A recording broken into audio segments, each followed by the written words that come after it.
Hello, everyone. Welcome back to my channel. So, you have many people and economists talking about inflation and how it can bring a huge effect on society and the economy at large. So, basically, I'm going to talk about what you can do to help fight against inflation. And hopefully, we'll be able to share this on the algorithm so more people can see this and help grow this channel. So these are my 5 ways of being able to fight against inflation. So the first way to help fight against inflation is use coupons. Yes, I said it, coupons. And I know popular belief, many people say that you shouldn't penny pinch, but I'm here to tell you that you have wealthy people who either use coupons or get things for free. So, or they just don't pay for something, right? So, the issue with coupons is not so much that you should use them, is that you should use them for things that you need, not what you want, because you don't want to be buying things and you end up packing up your whole house with things you don't actually use, right? So that is one way to deal with inflation is using coupons to buy things that you need and allow you to help you save money. Another reason and another way that you can help fight against inflation is driving a smaller car. So you see in my video where I showed you the car that I drive on a regular, and I still drive it. I'm in it right now, and it's a Toyota Yaris 2008, and they say that these cars are supposed to last you until you at least reach 500,000 miles or more. So I'm gonna see if I can actually reach that by driving it on a regular each day, at least 5 days out of the week. So I'm at 247,810 miles in this car right now. So there should be no surprise that the gas prices are going back up. Come on, do you really think that these prices will stay down forever? Now, I remember when they were getting on Barack Obama about these prices, how expensive the gas prices were, and then once he eventually lowered the prices, no one clapped, no one said thank you, none of that. And then that uh, price lowering eventually went on to the next administration, Trump, and lo and behold, he tried to take credit for that. But we all know who uh, was the one who implemented that decrease in the gas prices. But to be honest with you, with these gas prices, even though they're going up, when I left California in 2005, the prices were even more expensive than they are now. So the best way to deal with the gas prices is to drive a smaller car. Now, what's the problem with that is that when the prices are low, that's when more people want to buy more SUVs. So, like I said, people tend to forget their history and think that the prices will continue to stay low forever, but they never do. They usually go back up. So the best way to deal with inflation is another way is to drive a more compact car. Now, I know many people are buying more Teslas nowadays, but in actuality, they say that Teslas are even worse on the environment. They say that they lead to a lot of pollution. So I don't know. I guess you have to ask the scientists on that, right? If it's actually good for the environment or is it a actual hindrance on it, right? So that's mainly to be seen. Another way to help fight against inflation is to start shopping at outlets. and try to avoid these high-end shops that charge you super profits on items.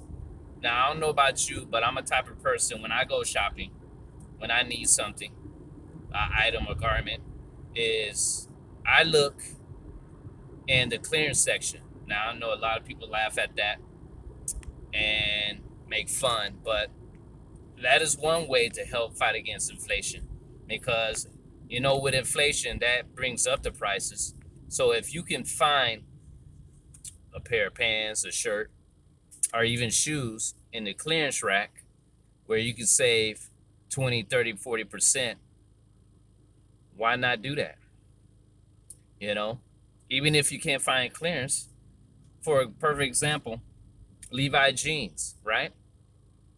And these malls and these high price stores, jeans are going for $50 or up, right? But if you have maybe a membership at a Costco, Sam's Club, BJ, you can find those same jeans for about $29. Wouldn't you rather pay $29 or even less than spending $50 or more on a pair of jeans? So that's another way to help fight against inflation. Fourth way to help fight against inflation is what I was mentioning about using clearance sections.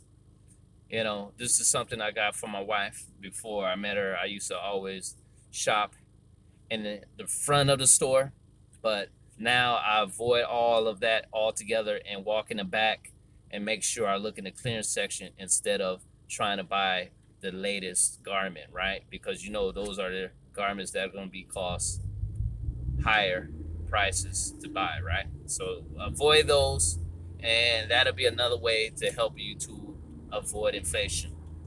Now, couponing could be used for many things: groceries, uh, appliances, you name it. So couponing is a good thing. You just have to use it wisely and buy things that you need instead of wants. You don't want to be sitting at home with 5 crates of Coca-Cola when you know you don't need that. You can just drink some water, right?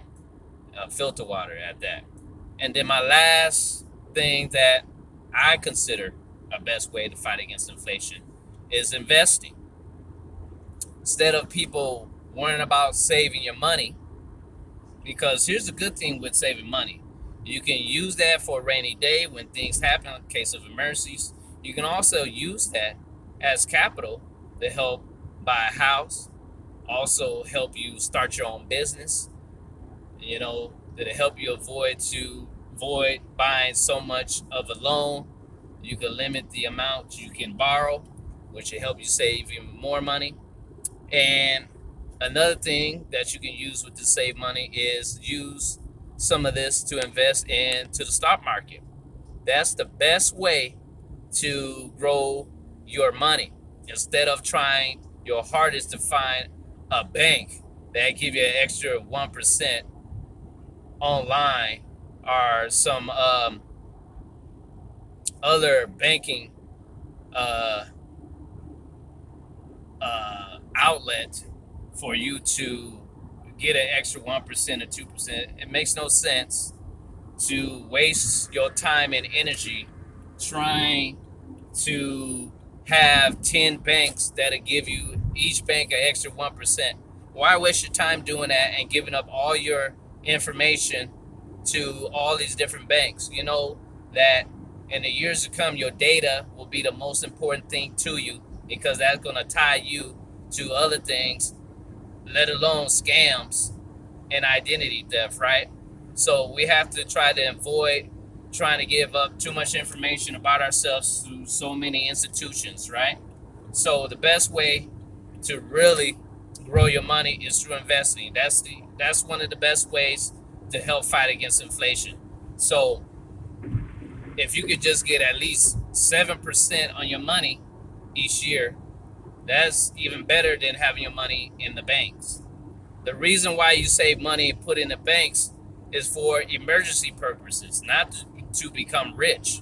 Anyone think that you saving money to become rich is out of their mind and have no inkling or idea of what's the real purpose of saving money.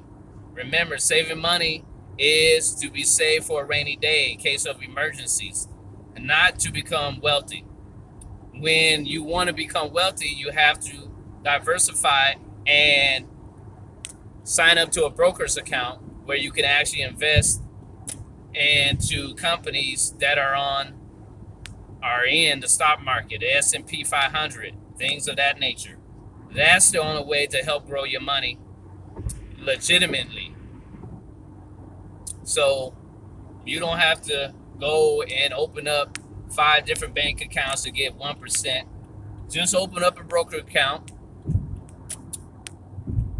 diversify by either investing in index funds or ETFs and companies make that have assets that make over $100 billion or more, right?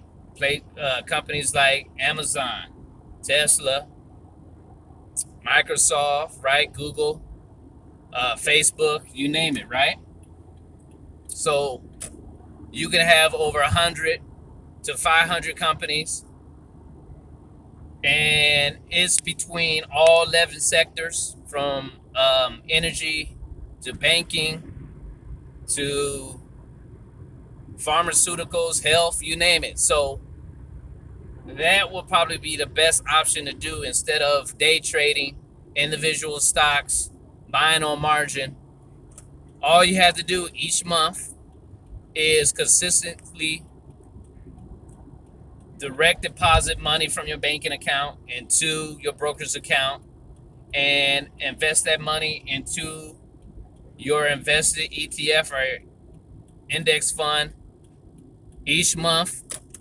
That dividend, that amount of money that you earn each month can be reinvested into those companies. It's called DRIP. I know a lot of people don't like to talk about DRIP. I don't know why, but that is one way to help grow your portfolio, and it leads you to compound interest. More people need to start talking about DRIP because that is the way to help grow your portfolio. And all you have to do is just consistently, day in, day out, automatically put money into your account and just watch it grow. So do you think that these 5 ways of fighting against inflation are the best ways to fight it? Or do you know any other ways? If so, put your comments down below. Don't forget to destroy the like button, become a subscriber, share this with your friends, family, help grow this platform, this channel. Share this with friends and family. Don't forget to hit that notification bell and give me the thumbs up, people, and subscribe. Until then, have a great day. Be safe out there.